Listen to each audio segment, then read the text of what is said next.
Oke, bismillahirrahmanirrahim. Assalamualaikum warahmatullahi wabarakatuh. Salam sejahtera untuk kita semua. Saya ucapkan selamat pagi, selamat siang, selamat sore, selamat malam kepada Bapak atau Ibu dosen dan teman-teman semuanya yang sedang menonton video kami. Perkenalkan, kami dari kelompok 1, kelas 2A Keperawatan. Dalam kesempatan ini, kami akan mempresentasikan materi dari mata kuliah Teknologi Pendidikan dalam Keperawatan atau TPDK tentang penggunaan teknologi dalam pendidikan. Jadi langsung saja saya akan share screen ya. Oke, baik ini kita akan membahas mengenai bagaimana penggunaan teknologi untuk pendidikan. Dan kami perkenalkan terlebih dahulu ini ada anggota kelompoknya. Yang pertama ada saya sendiri, Rizkia Sukma Nurhaliza. Lalu ada Pradita Agna, ada Nazahra Amani, dan Naura Almagfira. Selanjutnya langsung aja ya. Silahkan.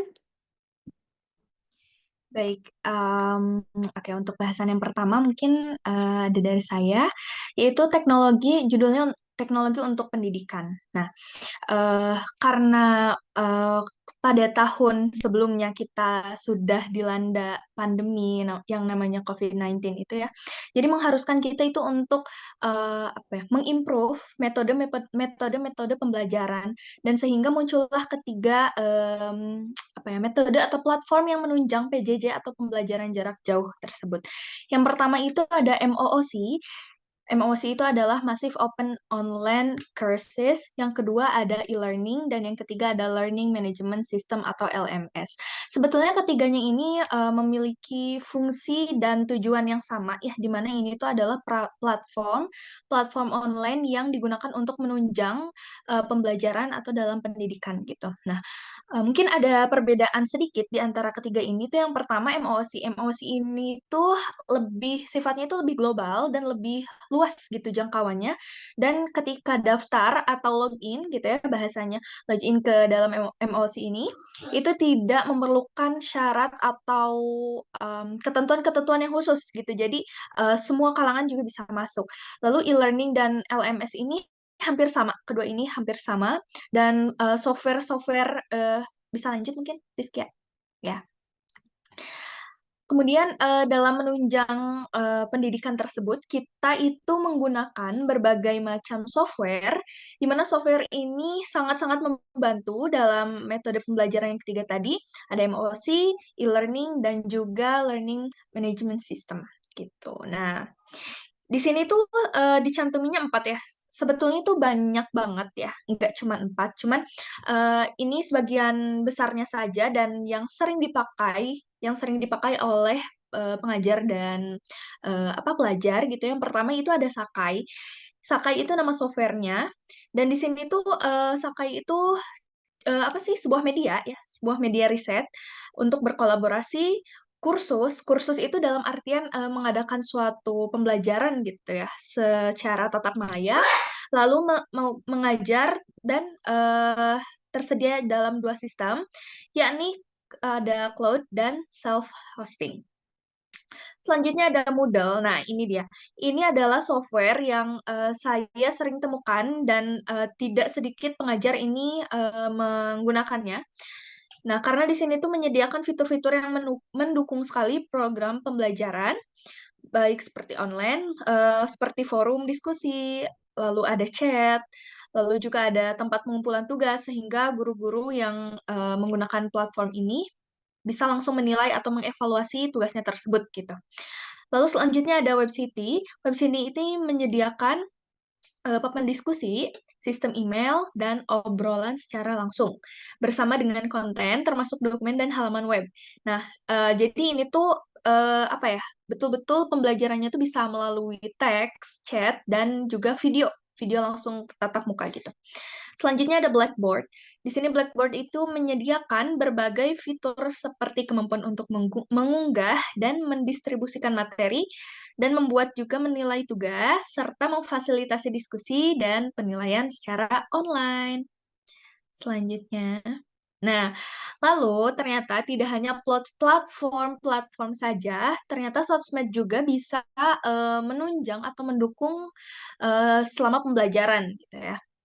Nah, karena kita tahu bersama gitu ya, apalagi generasi sekarang itu tidak luput dari yang namanya sosial media. Apalagi yang namanya itu kalau sekarang sering digunakannya itu TikTok.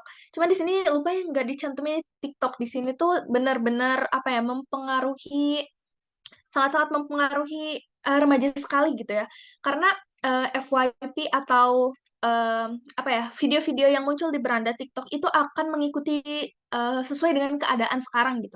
Nah, hal tersebut bisa dimanfaatkan oleh pendidik, di mana pendidik itu bisa menyarankan muridnya itu untuk membuat sebuah konten pembelajaran dan nanti akan di-share, lalu nanti banyak orang yang melihat gitu.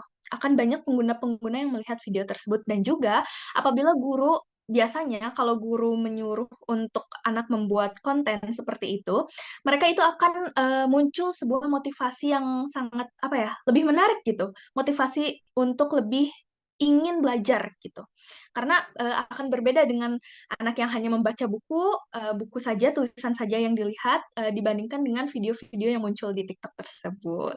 Nah, tidak hanya TikTok juga ya, di sini ada Facebook, Snapchat, WhatsApp, Pet, X, atau mungkin dulu namanya Twitter ya. Selanjutnya ada Instagram dan juga YouTube.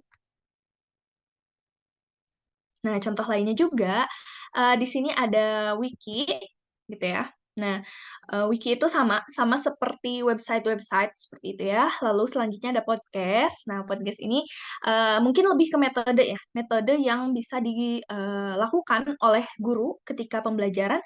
Dan selanjutnya ada virtual notice board. Nah, mungkin ini tuh gampangnya gitu. Contohnya itu kalau yang sehari-hari biasa kita gunakan itu contohnya Google Jamboard. Di mana Google Jamboard ini bisa apa ya?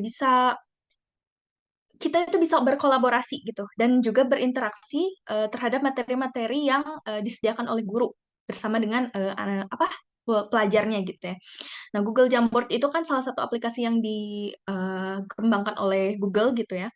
Tujuannya itu agar bisa menunjang pembelajaran, pendidikan, dan materi yang disampaikan oleh guru terhadap mahasiswa atau muridnya. Seperti itu. Lanjut. Nah, ternyata di samping platform atau software aplikasi penunjang pembelajaran juga, murid atau mahasiswa juga membutuhkan yang namanya gamifikasi. Nah, gamifikasi di sini tuh sebuah platform juga sama, bisa berupa website atau aplikasi atau apapun itu. Yang mana ini tuh apa ya? Isinya tuh game gitu ya. Nih, dari harfiahnya aja, dari bahasanya aja gamifikasi, di mana itu sebuah permainan, namun ini tuh permainannya juga belajar gitu. Nah, banyak sekali platform yang menyediakan gamifikasi ini gitu ya. Nah, salah satunya ini ada kelas dojo. Di sini tuh namanya ya kelas dojo, lalu ada Sokratif, lalu ada Kahoot, Quizizz, mungkin yang sering kita pakai ya Quizizz, lalu With IQ, dan yang terakhir itu ada EdApp. Nah, jadi eh, gamifikasi ini sebetulnya tujuannya itu sama gitu ya. Tujuannya itu sama. Untuk apa? Untuk kegiatan belajar mengajar seperti mengadakan pretest gitu. Baik itu berupa quiz, baik itu berupa pilihan apa sih? Multiple choice, lalu ada esai juga ada juga secara lisan gitu. Jadi betul-betul ini dirancang untuk menimbulkan motivasi bagi muridnya seperti itu. Sudah. Nah, mungkin lanjut ya. Baik, selanjutnya itu contoh penggunaan teknologinya ini dalam project based learning. Sebelumnya apa sih project based learning itu? Jadi project based learning ini adalah pendekatan pembelajaran di mana siswa atau mahasiswanya ini terlibat dalam proyek yang nyata gitu, yang menuntut penerapan pengetahuan dan keterampilan mereka untuk memecahkan masalah atau mencapai tujuan tertentu. Nah, ini pada video ini ya, video dari YouTube. Project based learning-nya ini dilakukan pada anak-anak gitu ya. Mereka ini datang ke sebuah peternakan, kemudian bertemu dengan orang-orang di sana gitu. Kemudian menggunakan teknologi-teknologi yang ada di sana untuk melihat ada apa saja sih di sana gitu. Kemudian mereka langsung mencatat dan langsung direview di sana gitu. Sehingga mereka itu langsung mendapatkan ilmu yang lebih banyak gitu dengan interview secara langsung. Nah, contoh di sini tuh kan dilakukannya untuk anak-anak gitu ya, yang sudah pasti menyenangkan gitu dan tidak membosankan karena pembelajarannya dilakukan langsung ke lapangan sehingga anak-anak itu bisa langsung explore banyak hal gitu. Boleh di next. Kemudian ini contoh lainnya ya, teknologi masa depan untuk pendidikan. Ada apa aja sih?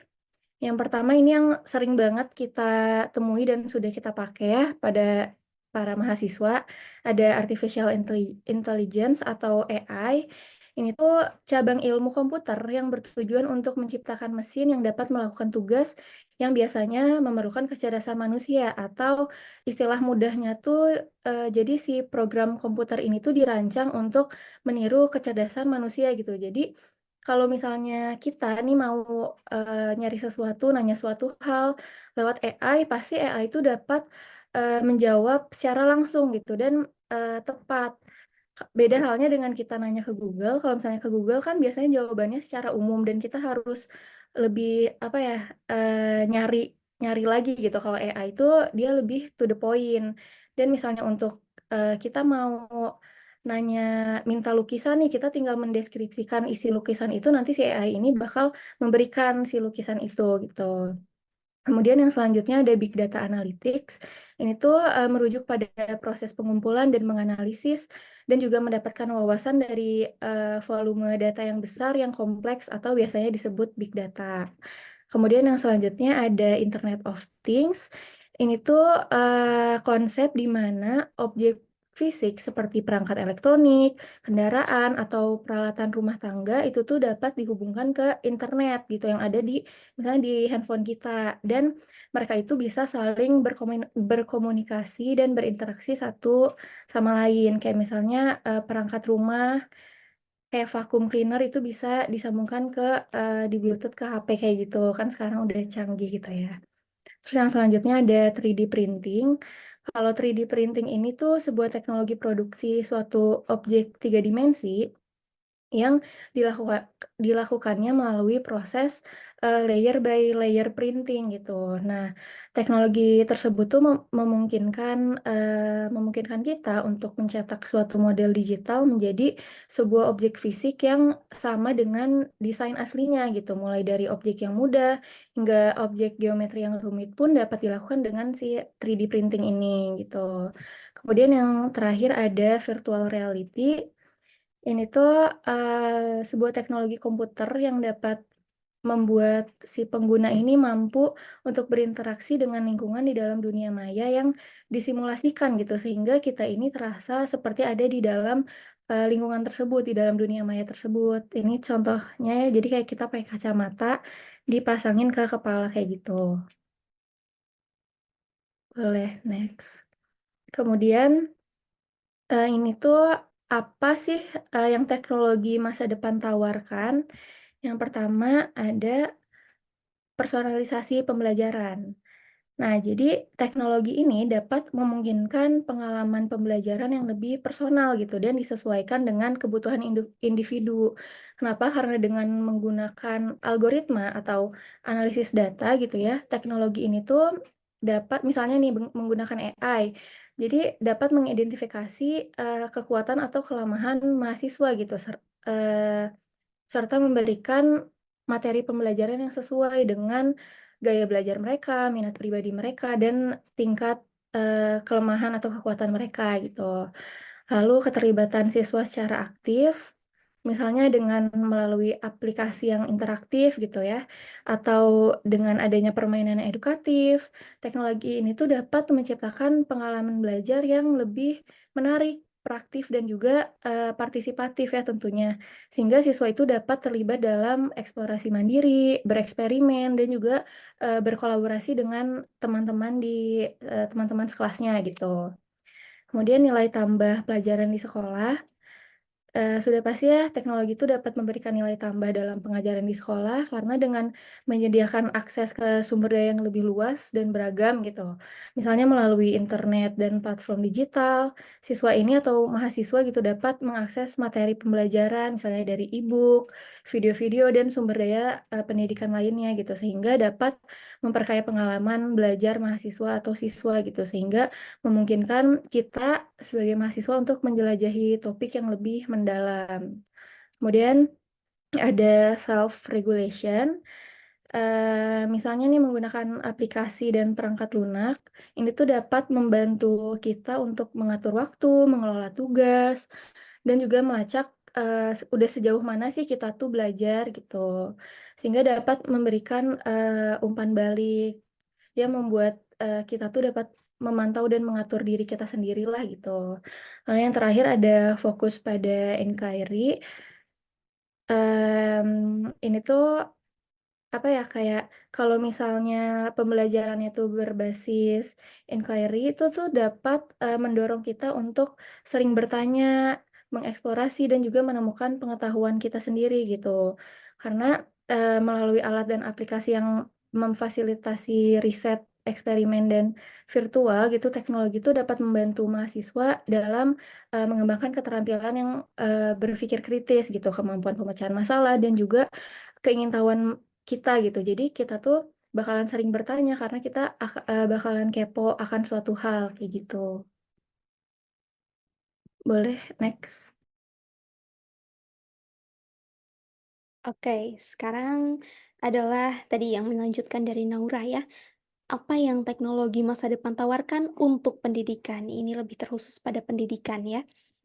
Nah, ini teknologi yang mengubah pembelajaran di kelas. Tadi sudah dijelaskan juga ya, ada VR, ada cloud computing, itu kayak misalnya OneDrive kalau misalnya di Microsoft dan juga ada Google Drive gitu ya. Di sini juga ada 3D printing. Nah, VR itu keunggulannya apa? Kita bisa melihat atau training yang real, secara nyata gitu, terlihat secara nyata. Lalu pendemonstrasian konsep yang kompleks dan pembelajaran jarak jauh dapat dilakukan dengan VR ini. Nah, cloud computing apa saja kegunaan atau, positifnya gitu. Di sini kalau misalnya kita pakai Google Drive atau OneDrive dari Microsoft itu, maka materi yang lebih up to date gitu ya, materi-materi yang kita dapat, juga akses ke buku teks online atau e-book, dan juga tugas online akan menjadi mudah di-track gitu. Nah, selanjutnya ini ada hologram dan AI tadi ya, artificial intelligence. Nah, hologram ini kegunaannya atau, dampak positifnya itu adalah akses dan kehadiran dari jarak jauh, lalu mengajar banyak kelas secara live dan mempelajari arsitektur secara real time, secara seperti nyata gitu ya. Lalu AI ini apa? Yaitu kecerdasan buatan ya untuk berbagai aktivitas pembelajaran. Bisa juga menjadi teman belajar siswa karena tadi kan lebih terkhusus ini tuh lebih akurat lah daripada Google gitu ya, apalagi nanti kalau misalnya kita ditanyakan misalnya, "Tolong, sertakan daftar pustaka." Di situ tuh benar-benar ada referensi yang, banyak gitu, yang sangat lengkap. Dan juga ini adalah alat bantu untuk produktivitas dari pengajar, guru, atau dosen, seperti itu. Nah, AI ini merupakan teknologi melalui otomasi, dan dengan AI ini adalah merupakan sumber disrupsi terbesar atau sumber perubahan terbesar bagi tatanan dunia atau tatanan hidup di dunia ini gitu ya. Karena AI ini kan perubahan dari yang asalnya tradisional kehidupan menjadi serba otomatis gitu, menjadi mudah segala sesuatunya begitu. Nah, ini contoh-contoh penggunaan AI dalam pendidikan. Misalnya yang pertama ada penerjemah bahasa isyarat.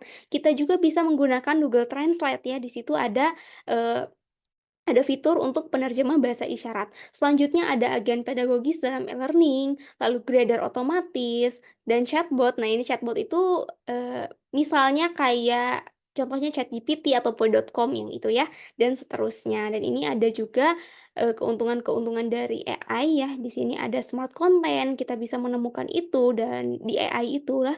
Terus ada juga tutor and guidance, terus otomasi tugas admin, dan yang lainnya gitu.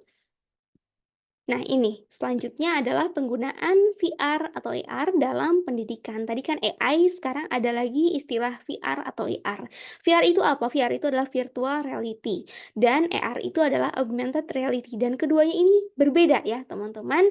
Nah, perbedaan utamanya itu VR ya, dimaksudkan untuk membuat pengguna seolah-olah berada dalam lingkungan virtual, menggunakan headset dan dikombinasikan dengan sensor untuk melacak pergerakan pengguna dan menyampaikan gambar atau umpan balik yang sesuai, menciptakan sensasi berinteraksi dengan dunia virtual. Nah, contohnya ini ada di gambar di sebelah sini, ini adalah bentuk VR gitu ya. Kalau misalnya dalam keperawatan itu sudah ada, yaitu ada Visim ya, dari websitenya itu adalah menggunakan, platform VR gitu. Nah, selanjutnya adalah AR. AR itu memperkenalkan elemen virtual ke dunia nyata. Biasanya akan menggunakan lensa bening atau kamera tembus pandang yang memungkinkan pengguna untuk melihat dunia di sekitar mereka secara real time. Sementara elemen virtual diproyeksikan pada lensa dan ditampilkan pada output kamera. Nah, kalau VR ini berbeda, kalau IR ini berbeda daripada VR karena ini tidak menggunakan, alat yang seperti di gambar ini. Kalau IR itu bisa dalam handphone saja gitu ya, seperti contohnya apa, Google Maps itu adalah merupakan IR gitu ya. Nah ini, penggunaan VR atau IR dalam pendidikan, beberapa penerapan dari platform VR dan IR.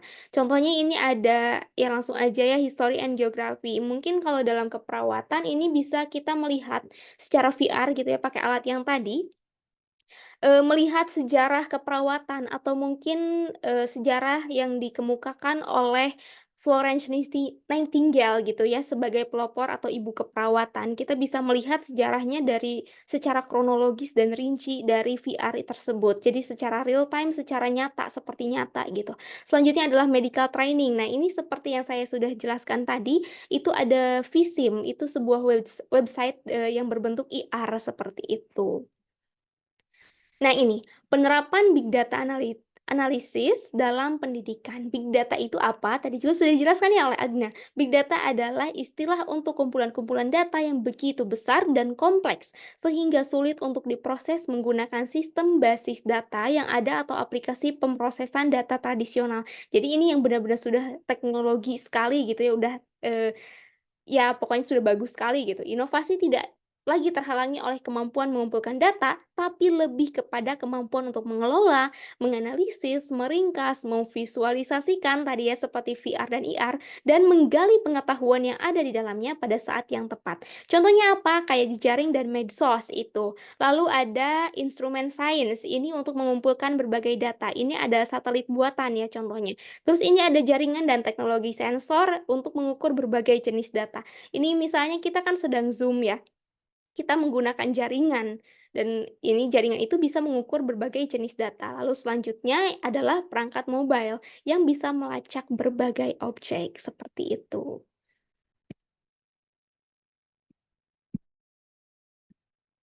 Baik, selanjutnya di sini ada beberapa isu atau pertanyaan yang sering ditanyakan atau banyak orang ingin tahu gitu ya mengenai teknologi, penggunaan teknologi dalam pembelajaran gitu ya.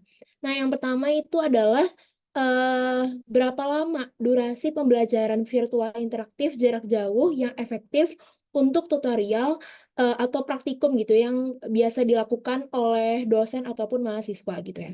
Nah, jadi seberapa efektif pembelajaran virtual interaktif jarak jauh itu, apalagi gitu ya, khususnya untuk tutorial dan praktek perharinya itu tergantung dari keadaannya seperti apa. Contohnya misalnya, jika kita kan di sini sebagai mahasiswa keperawatan gitu ya, kan mahasiswa keperawatan praktiknya itu harus dilakukan secara langsung. Kita harus melihat gitu bagaimana prakteknya dan apa yang harus kita lakukan kepada pasien gitu dengan baik dan benar gitu kan. Beda cerita jika